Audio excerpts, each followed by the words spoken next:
અચ્છા ચાલો થયું હા 2 જણનું જો ગાઈસ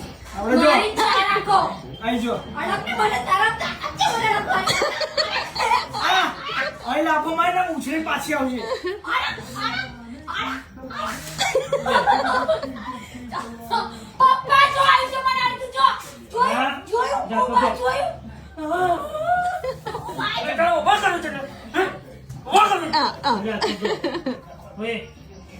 चल हाथ बात धोई ना है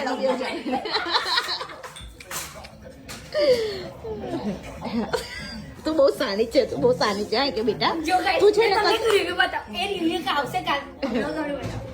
my name is Thakor Jain મેં સોનલબેનની છોકરી જાનવી ઠાકોર તમને બધાને એવું કહેવા માંગુ છું કે મારી મમ્મીનું પાલન બપોરે સાંજે સોરી બસ તારું બહુ ચાલે છે જાનવી બાપા તારું બહુ એ હોય છે